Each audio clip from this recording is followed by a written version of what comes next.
Hello, Eamon. Welcome to Into the MoTaverse. This is a new podcast, a video podcast from the Ministry of Testing, led by myself, and I'm excited to be speaking with you. You're our first ever guest, so Bug, congrats for that. Yeah. Oh, thank you for having me, Rosie. It's a really exciting opportunity, and I'm just looking forward to the conversation. Awesome. So this is like a podcast. It will be available on our platform and also on other podcast players and YouTube as well. For those that don't know, there's a bug rug in the background of Eamon's on Eamon's wall, I guess you would say, and yeah, I was just saying before we came on the call that every time I see that, it just brings a huge smile to my face, a sense of joy, a sense of satisfaction, and sometimes that's I guess missing in community is like the little pieces of joy that we create along the way, but it's also been something that we've been working hard on at the Ministry of Testing, is to find those opportunities for creativity. And I think Bug is a great example, and Bug Rug is, alongside that is one of those as well. And when I first wanted to start this podcast, Eamon immediately sprung to mind, and I think mostly because of community and in the fact that Eamon has totally embraced the community, and I'm sure we'll get into that, but we were also just chatting beforehand and we were like, surely it's been like over a year since you embraced the community, and it's like, no, it was March in this year. So it's less than a year. It's like 9 months. We're at December 2025, and in March he kind of started popping up a bit more. First with a LinkedIn video, and we kind of jumped on to support his journey as well. But obviously, like a lot of people probably know that I love community as well. So I just thought it would be a great conversation to have with Eamon. Around community, around work, around those kind of things that kind of excite us at the moment. But yeah, welcome, Eamon. Would you like to introduce yourself? Yeah. Once again, thanks for having me, Rosie. Thanks for that intro. So for anyone that doesn't know me, my name's Eamon Droko. I'm a black male wearing glasses. I'm wearing a black t-shirt with a little skull logo with a blue flame around it. My pronouns are he, him, and I am a QA engineer that works for a company called Two Circles. And like Rosie said, community has been a big part of my career, particularly this year. I went through a particularly tough time in the job search over the past 2.5, 3 years. And this year I kind of took a leap of faith to embrace the community within testing and quality, and particularly the Ministry of Testing and the MoTaverse. They really embraced me and really supported me this year. And, off the back of that, I was able to get a new role, which is my current role, but also just open my doors to so many opportunities, such as this podcast today. So thank you for having me. Awesome. So yeah, where should we start, Eamon? Any preferences? Yeah, I guess maybe. Actually, maybe I'll like explain a bit about the MoTaverse and what we're trying to do. And perhaps that will lead into other things, and it will probably explain like also why we've embraced you, but why we always have, but how we're trying to do it better, I guess. And I guess like community for us is it's interesting. Like I've been building communities for like 20 years or so. I don't even know how long. MoT in its most basic form started in 2007, and before that I was doing some local meetups, local women in tech meetups actually. And I guess like when I discovered community, it's like I couldn't shift. I couldn't forget about it. I was like, this is the thing. It's like I found my thing of what I want to do. But I also feel like community is so hard. Trying to build community testers almost feels like over the years, like what have I done? It's like testing like 2007 is just like, it was a totally different space. There definitely weren't as many of us. The career options weren't as great. It wasn't very exciting. I feel like, if I look at it today, it definitely feels a lot more interesting. And I guess testers are quite they have attention to detail. They like to point out things. They like to tell you how you're doing things wrong or where the problems are. And in hindsight, it's like, oh my God, it's like I've chosen a very interesting crowd. Hard to please sometimes, but at the same time, it's been perhaps those characteristics is why people keep showing up as well. They want to engage, they want to talk, they want to explore what testing and quality mean, and that's been amazing to be a part of, to lead with that. But it was never the intention to build a global platform. I just started something online because I was curious about community, and there were literally no jobs in community back then. But I guess like over the years, like my opinion of community has changed a lot. I've studied a lot, I've researched a lot. I write separately about community and kind of how I'm thinking about it. And the more I dive into it, the more I'm like, I just gotta innovate, do things differently in community, and along the way, it's also been like community is very similar to quality in the respect of systems thinking as well.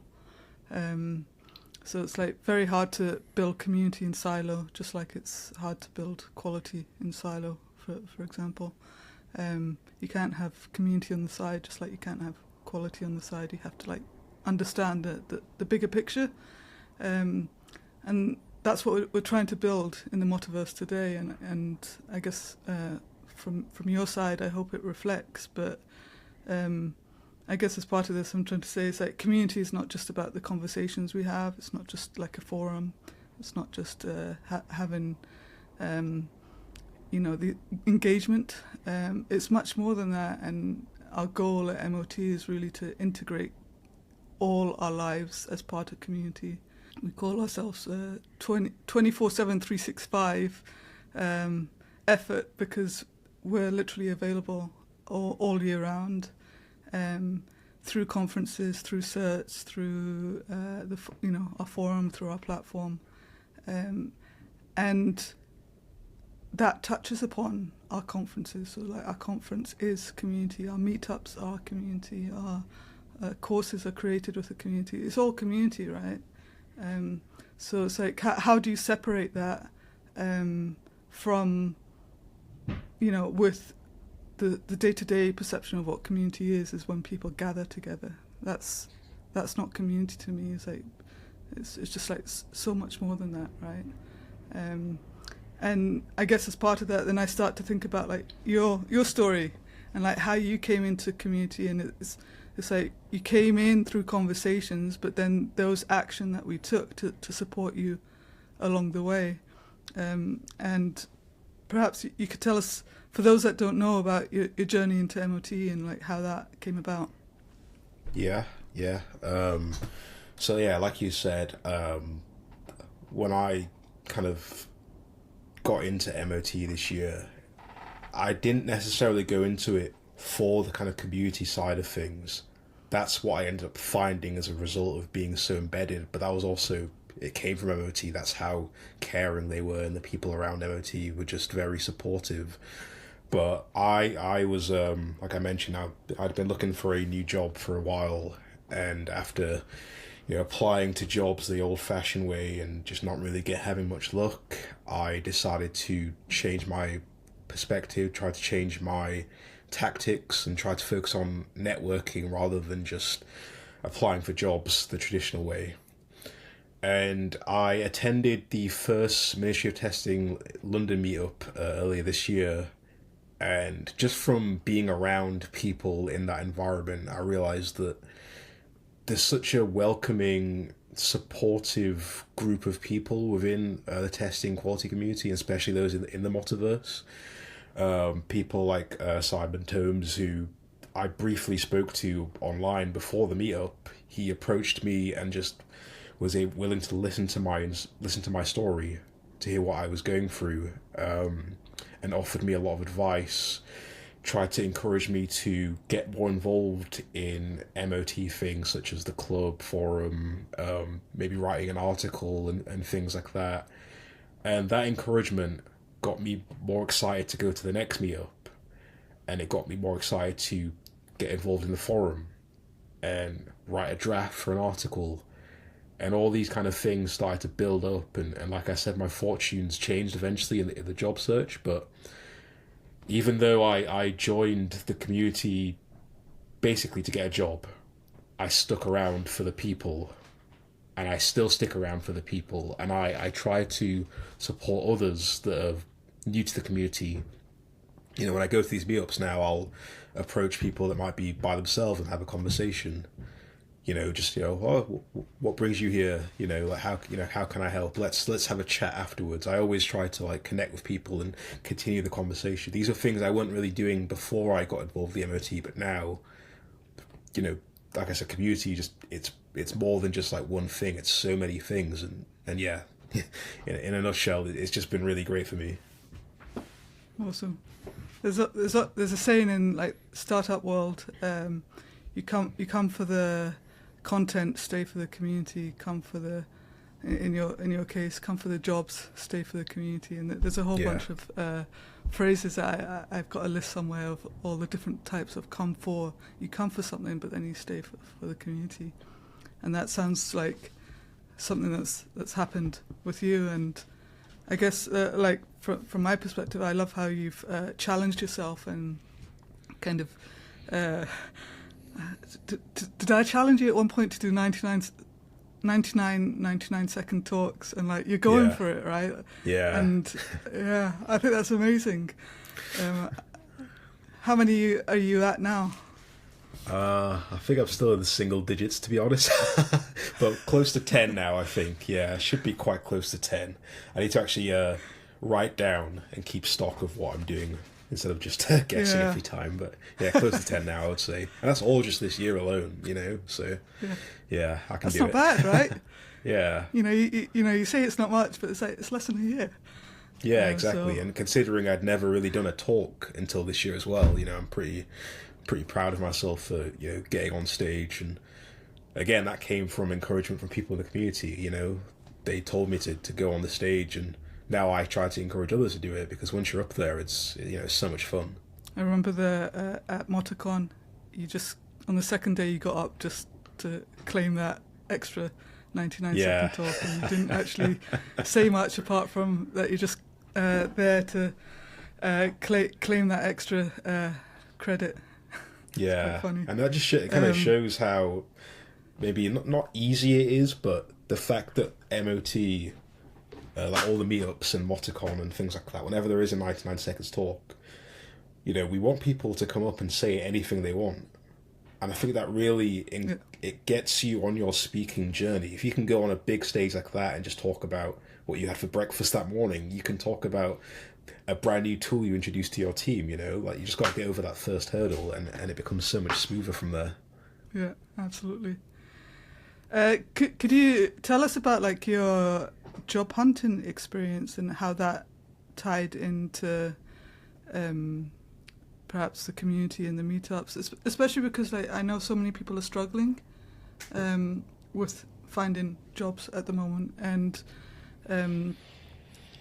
the sense that I get over the years generally is that community makes it easier to stay in a job, and I've seen it happen. Like people, because they have that stronger network, that when they are available for work, then these kind of natural recommendations come in.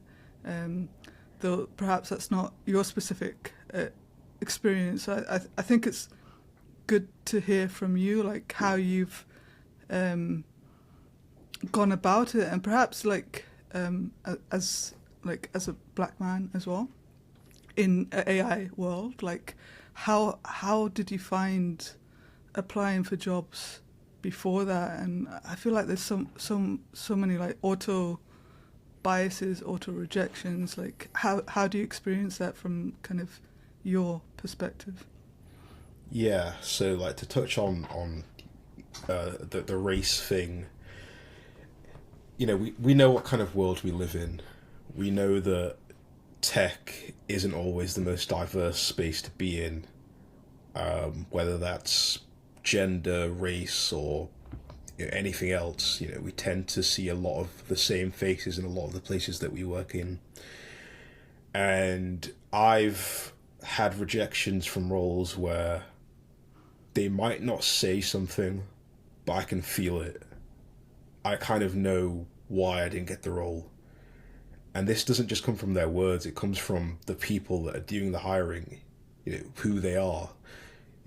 I very rarely see people that look like me in the hiring process, whether that's recruiters or even leads or things like that. I don't often see them. And like I said, I had many, many rejections where, they would say, oh, you were this close, but we just went with the other person.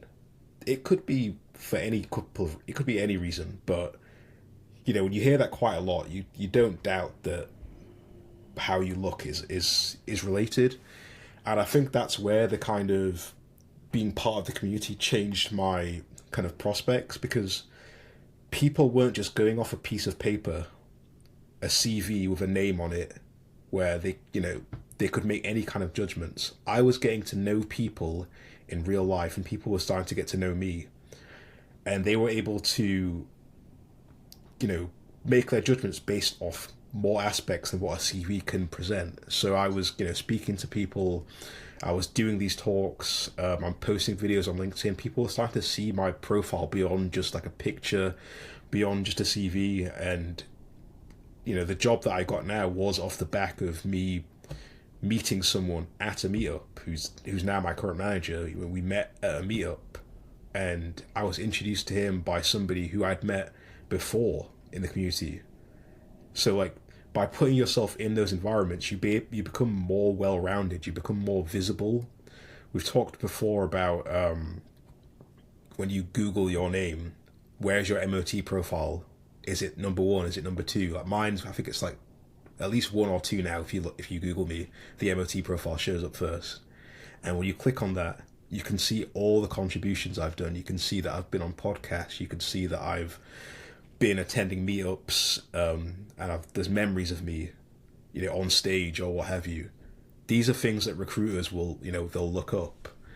Whereas before I was involved in the community, you look me up and there was nothing, I didn't have a profile.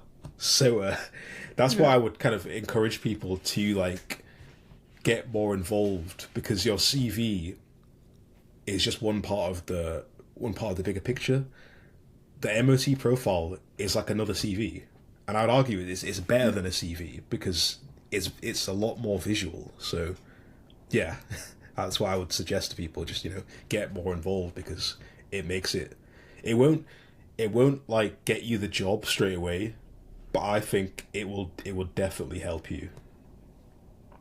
Yeah, that's amazing. And I guess that's also like another part that we've really been trying hard to improve, is that kind of SEO, or you might call it GEO or AEO today, like the generative engine optimization. And we're trying to find ways in the MoTaverse to improve that for everyone, so that you can get found, and so that you do look awesome. And like actually, like internally, we're like, how can we make, we talk about like how can we make people look awesome. And I think it's always always improving. But like at the you were there at the last London meetup, we got our MoTographer. So we had a photographer that we call MoTographer. Sounds a bit funny to say. And he was at MoTaCon, and he took some great photos. And like from that, we were like the previous year we had a photo booth that we enjoyed, but then we thought that actually having a photographer would be better to capture different types of shots. So he was there at MoTaCon taking photos, and I was like, oh, we need more of this. And because he's actually local to me near Brighton, I was like, do you want to come up to London, just take some photos? And so we got a bunch of photos from MoT London, and even more pictures to capture those 99-second moments, to capture the talks, to just capture like even the sponsors like 1010 is like, we should capture those moments as a form of gratitude. And then like we've uploaded them to the MoTaverse, and now they're forever on people's profiles, and we've tried our best to tag people in. There's a few of you in there, and it's almost like again, this is like community as a service. This is like we're trying to create a service for our members, and some of the services sure come and learn and do stuff. Some of the services we run a conference. Another part is we create a ton of content and courses and certs. But when we think about thinking about community as a whole, it's like this MoTographer aspect then becomes a part of it. So now I'm trying to think of like, can we do this for every meetup? Or maybe that becomes maybe if there's a meetup with more than 20 people, then we can justify trying to find a local MoTographer for all these meetups to take decent pics, because it's photos from your phone are great, and we always encourage that, but it's not got the same caliber. And then these photos can be used for anything. You can use them for your CV, you can use them on your MoT profile page, on your LinkedIn, whatever you want to use it for, right? It's like we want them to be used. This is something that this is a way for us to invest in our people. Because like in my opinion, it's like the more we can raise you up, the more we can help quality people, as we like to call them, be more visible, then the better it is for our whole industry. But yeah, I'm curious, did your manager check out your profile in any sense at that point when he was going through the hiring process? I'm not actually sure, to be fair. But the way I look at it now is that, like, if I'm ever looking to hire somebody, that's one of the things I would look out for. It wouldn't be the be-all and end-all, of course. It wouldn't be fair just because I had a good experience with community to rule others out that aren't. But if somebody is involved in that kind of thing, it would definitely kind of raise them in my estimation. And it would be something I would encourage people to get involved in. And it's something I have encouraged people to get involved in. I've had a few young people that have wanted to get into testing and QA that have reached out to me on LinkedIn, and I always point them in the direction of the MoT. I say, oh, look, there's a local meetup in your area. I think it would be good for you to attend that and try speak to at least one person while you're there. Just say, look, I just graduated university. I'm interested in software testing or quality assurance or what have you. I want to learn. That's why I came here. And you never know what's going to happen. And I say to them, this is what I wish somebody said to me when I was starting my career. I remember at the start of my career, I actually had heard of the MoT, but I didn't really have that drive yet in terms of, is this really what I want to do long term? But knowing everything I know now, it's the first place that I point people that are looking to get into this industry is look to the MoT. There's meetups, meet people. I think, people are such a big part of what we do as quality professionals. We're building products for people.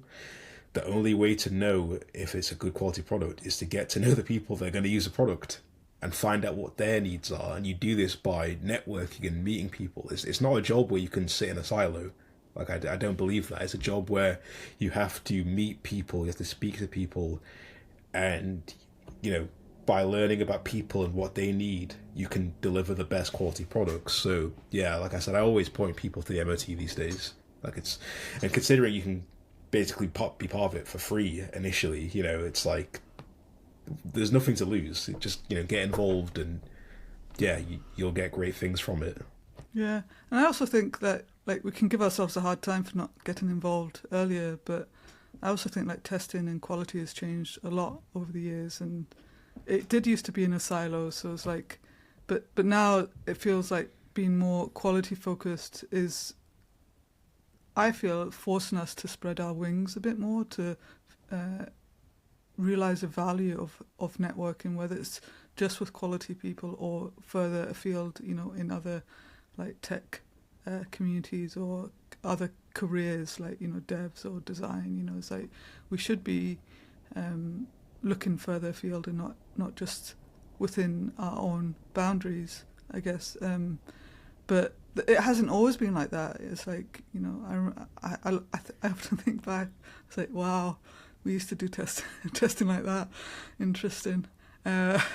You know, the way we approach quality is different, and I think that's like something to celebrate as well. That we have everything is changing, right? And it's only when you look back in like 5, 10 years, 15 years chunks that you realize, oh wow, everything has changed, and we need to change with it.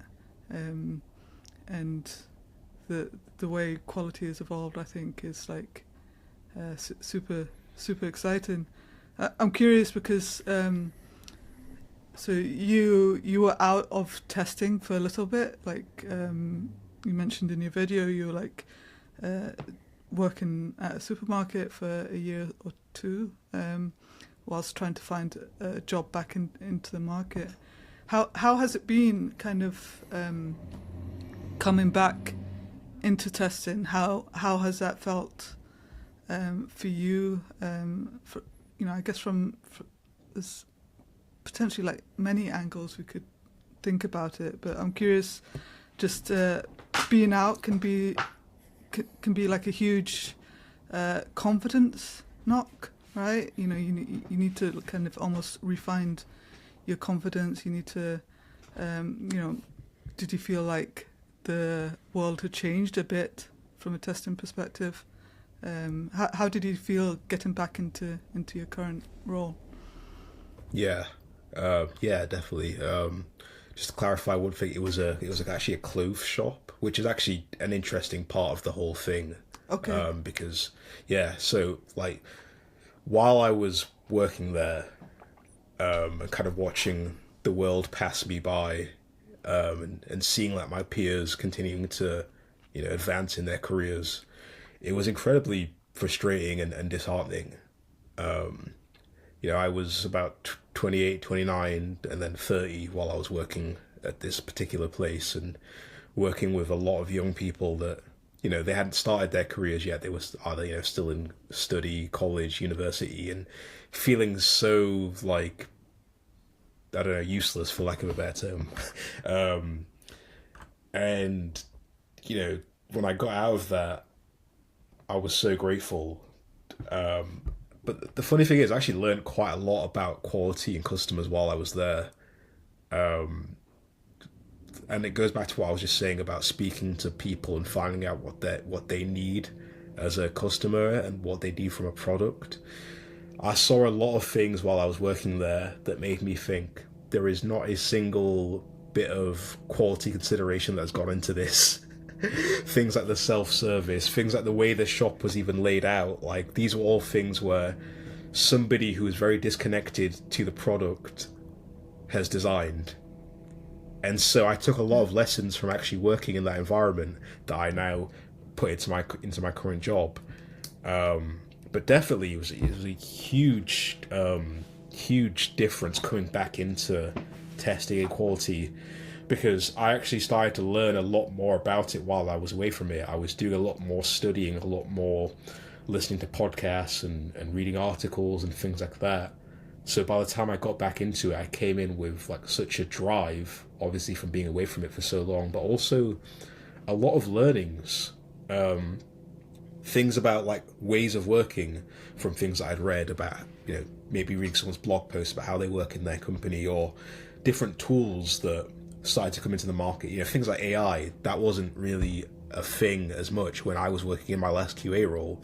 So now how do I bring AI into my way of working? How do we like leverage this to make things easier?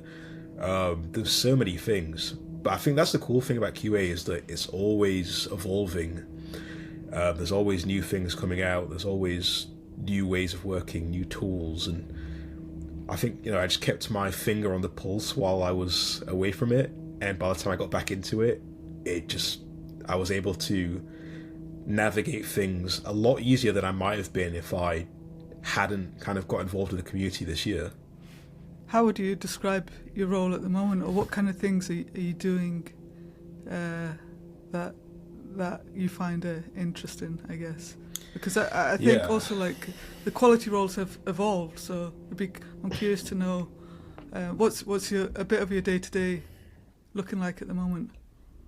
Yeah, so there's that whole idea of quality coaching that we've all spoken about over the past few years. I think that, again, that's something I hadn't really heard of before the past year or two, and even in my previous role I hadn't really heard about that much. But I think that's an approach that we take in my current role, where because we can't see everything, we got a lot of developers versus QAs.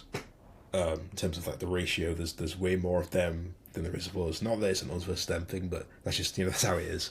So we have to figure out what's the best way to approach quality, and we've taken a risk-based approach to things. So we have an understanding that because we can't see everything, let's allocate low-risk things to the devs, to QA amongst each other. And the high-risk things, that's when we need to get more involved, and we might have pairing sessions where the developer will explain what's going on, or we try to give a more final sign off on things that are deemed high risk. And I think that's the best way we can kind of approach work now, because I don't think there's ever going to be a situation where QAs and testers can see everything, and you also don't want it to be that way, because there's the whole bottleneck thing, which leads to blame, which leads to a very toxic culture. So I think that's one of the cool things that we're doing here. I've also been able to use a lot more tools, like I mentioned AI. So AI use is encouraged. So that's really helped me with some kind of more complicated things that I haven't used before. Things like contract testing with Pact, Appium, Playwright. These are some of these things I've done in my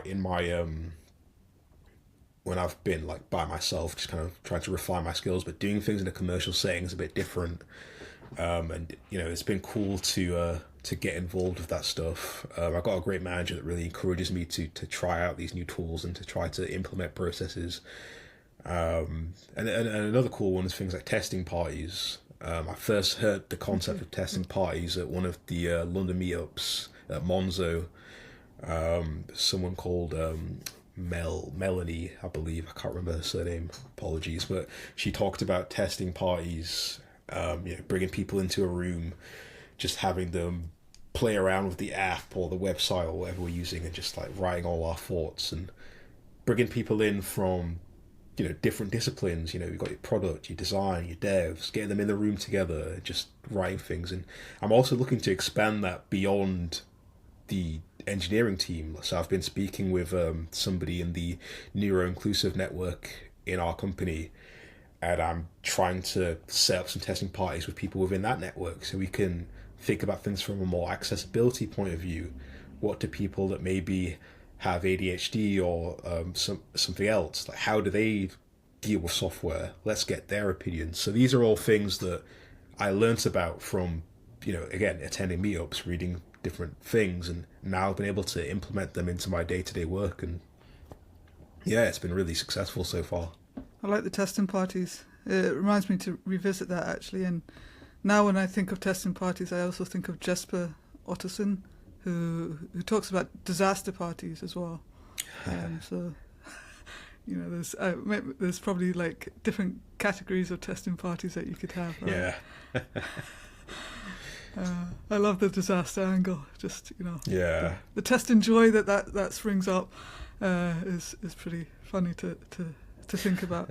Funny but not funny. Yeah. But do you think that's like how do you find I guess like if you're trying to find ways to work or better ways to work, do you have a lot of influence on how you approach things? Or I guess like if your manager says you need to learn this, what kind of support do you get given? Is it a case of you go explore yourself, or what's your preferred way of doing it, or how does your company support you with things like that? Yeah, I think I'm someone that just likes to kind of get stuck in and go down the kind of proof of concept angle. So just kind of doing it and then showing why we should do it by doing it and showing like the kind of results of it. So example of that would be like the testing parties thing. We just brought it up. Everybody was keen. Everybody got involved, and it's been quite successful so far. Stuff like the risk assessment, so where we assign the risk, things like there was something else. So bug triages as well, defect triages. That's another thing that I kind of brought in, and I with the help of AI, I generated a questionnaire with different weighting for each of the different questions, so we could go through each of the defects and assign a priority. And we also, when we did these, as we had the discussion about different questions, and like we decided to realize that this is going to be a living, breathing process. It's not just this is the questionnaire, this is going to be the only questions we can ask. Because I work for an agency, different clients will have different expectations and different levels of granularity when it comes to like how their website or app looks. So things like, does this affect the brand's blah blah blah, for example? That's gonna have higher weight to some clients versus others. Obviously every client cares about their brand, but some are super, our brand cannot look like XYZ, so we'd have to adapt the questionnaire to give that more weighting depending on what we're working on. And these are all things that, like I said, I just kind of proof of concept it, just try it out. Everyone's been very receptive to the different things that both myself and my manager have tried to implement in terms of ways of working at the company. So, and that's even with our work being like quite fast paced and quite a demanding client that we're working on, but we're still able to try to implement these things because we're trying to think much further down the line. Obviously we have deadlines we need to hit now, but we're trying to put things in place that the next time we work on stuff like this, it's a lot smoother because we've laid the groundwork already. Do you find that as a quality person you get to influence that? I think we do. I think that we do have a big say in things. We got a lot of processes in now that were brought in from the QAs. Again, we have to do it all with deadlines in mind. So there might be things that we want to do that we can't do now, but we can definitely bring them up and say that's something we'd like to do in future.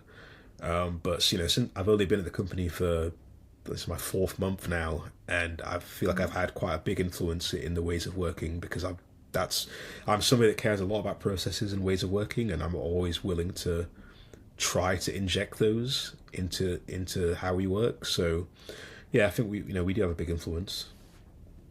That's interesting, right? Do you feel like you have more influence than perhaps you would have had in previous roles?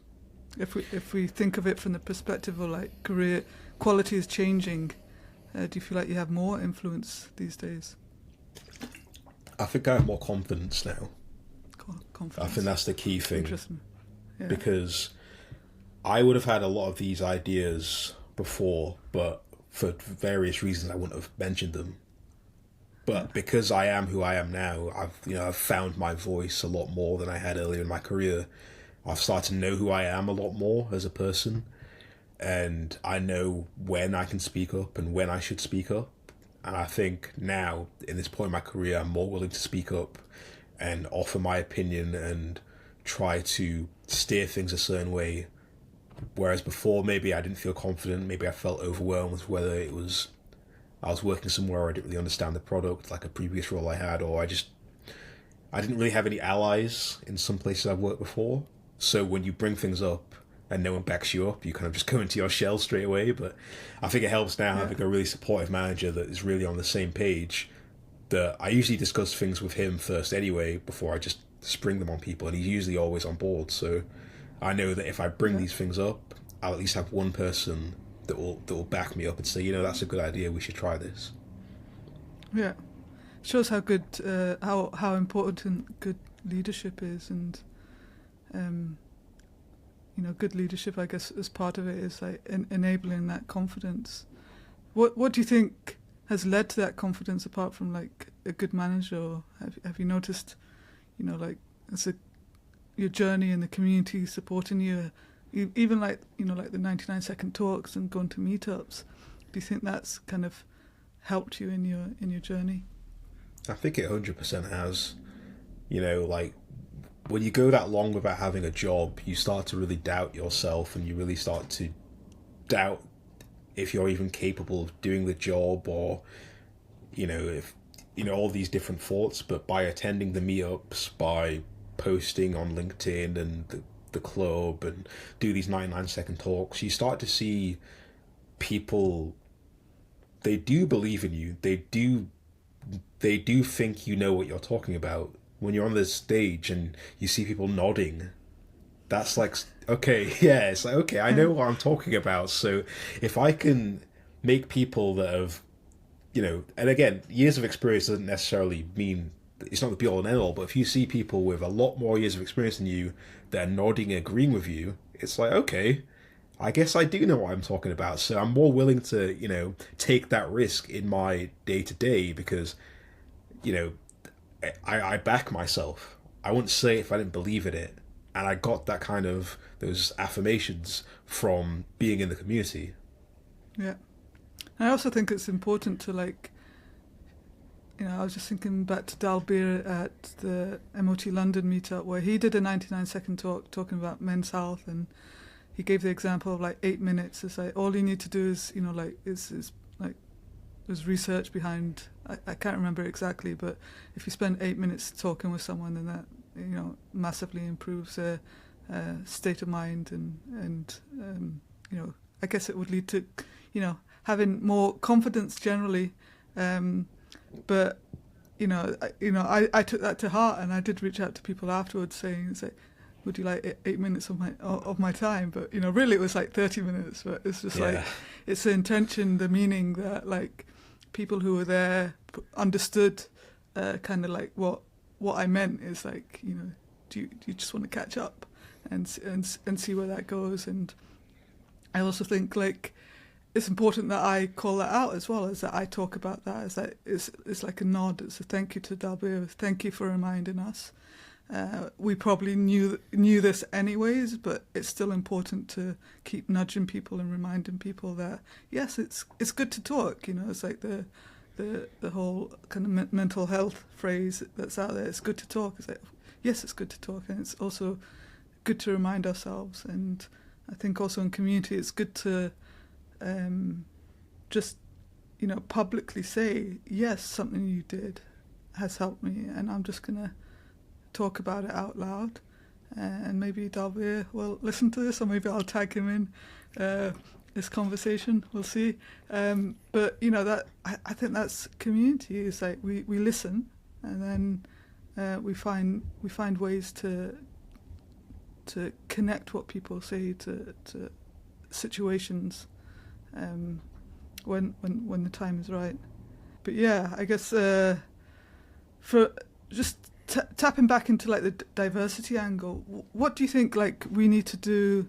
I guess as from like an employment perspective, but also from a community perspective, and perhaps, you know, like maybe wrapping up on this topic is like diversity for me is so important.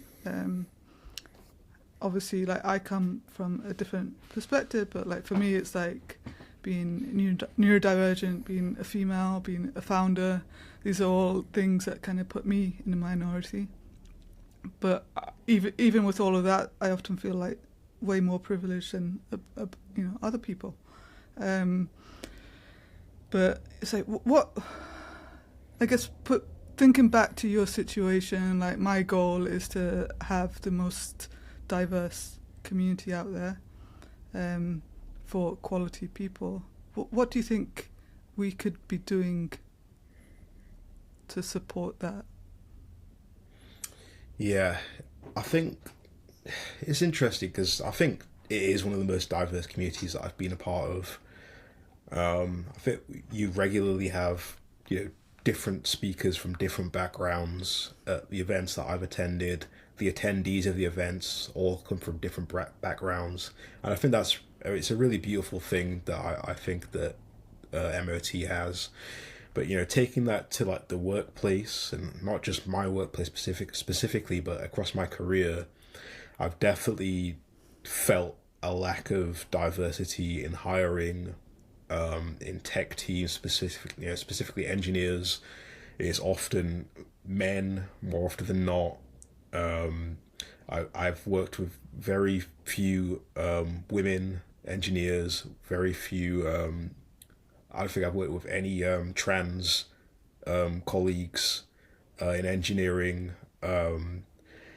I think a lot of that comes from the attitudes that we're seeing across the world right now. We're slipping back into a place we don't want to go to, and that's why I think it's important for me to use my voice to try to, I guess, encourage and try to support people from minority backgrounds. I think like I said before, I've been in this community and been posting online a lot this year, but I don't think I've really used my voice to talk enough about this.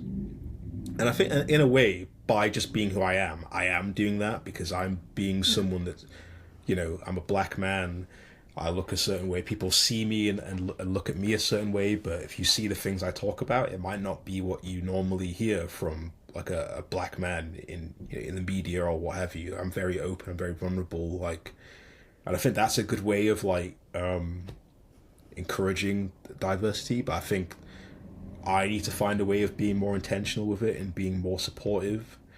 One of the cool things my company has is we have different networks. So we have a neuro-inclusive network, we have a black network, and I'm part of the black network. And I've recently started to interact with the neuro-inclusive network because we need people to, I guess, be a beacon for others that let's say they're new to a company that's their first job and they don't see anyone else that looks like them. You need to kind of put your hand up and say, hey, I'm here, I can support you.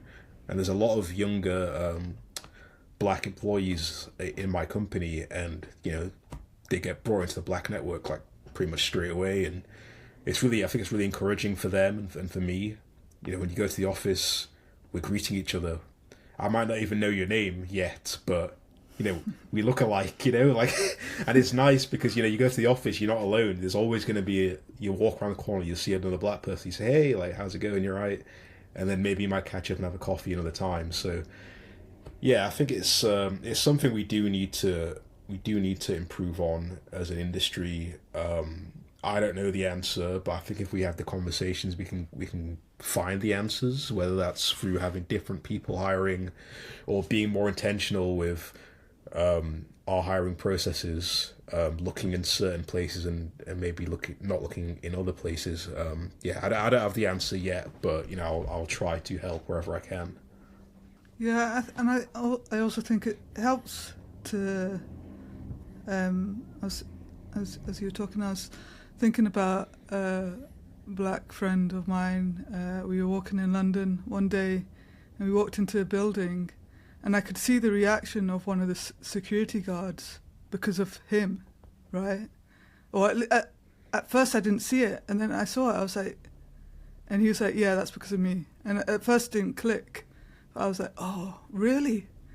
And he was like, "Yeah," and it just made me think. It's like we can think that we understand, but until you like walk next to them, or that kind of situation, until you see it, or until they share their actual daily living experiences.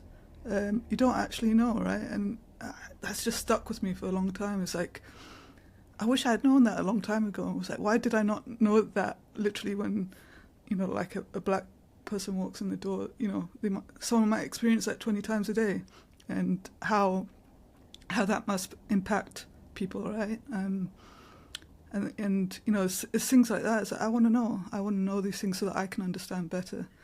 And part of it is through sharing, but part of it is perhaps through community and just living, with people who have these experiences, and seeing what their lives are like. And I also, think about the fact that a lot of the effort ends up being on the shoulders of those who have to, who put up with it day to day, and then it's our effort to have to like justify or explain our experiences. And I definitely wish it wasn't so heavy all the time. So it feels like a fight sometimes when it shouldn't. There should be more like support, or more awareness, or more listening from the privileged, basically. So there's definitely room for improvement there.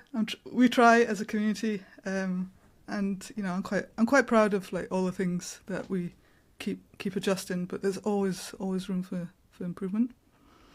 And based on that, just to finish up, and I think like as part of our efforts is that I invited you to speak at MoTaCon because of that, because I just want to stand up for good people like you that put the effort in, and not feel like you have to go through an application process. It's like sometimes in life we can make things easier, and we don't tend to invite people that much, but like at the time when I invited you in to speak, you mentioned that you were up for it, and I was just like, well, I'm going to accept him anyways, because he's been such a positive person to have around, that I might as well just like give you that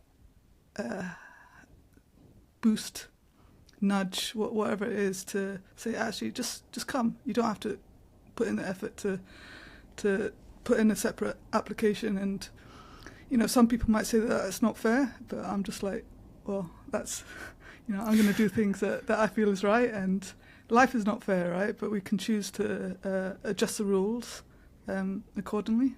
And I guess I hope people see that or understand that as well. But really, it's all about trying to create the best possible community. Yeah, exactly. And thank you for that opportunity. And I think I think sometimes I don't always stop and kind of pat myself on the back for putting myself out there. And opportunities like this and that are like off the back of really making myself uncomfortable and just throwing myself out there and seeing what would happen. And I think that's, again, it's the message that I would give to people that are listening now, is that, like, especially those that are, maybe looking for work, or maybe they're at the point in their career where, things aren't going quite right. Just let people know. You'll be surprised by the response you get. Even if only one person responds, like, that can really make your whole day and your whole week. And that's what really happened to me. And, it's really changed my life. And it all happened in about 9-10 months. It's so good. It's so good. Like, if you look at people's MoT profiles, and you can follow the journey, and go back to the first few entries, and I love that about it. Just seeing that journey, and we're getting better at tracking the things to make it easy. But like just to wrap up the final point, we did that at MoT as well. We look back literally like. Even today we're talking about, 2 weeks ago we couldn't do that, and now we can do that, and it feels like everyday life. But it's just like things move quickly, and we often don't realise the progress that we do make. But it's important to reflect on the progress, and individually as well as as a team or as a community. Yeah, 100%. Awesome. But yeah, thank you, Eamon, for being my first ever speaker on this podcast. I appreciate it very, very much. And I'll see you in the MoTaverse. Yeah, I'll see you there. Thank you for having me.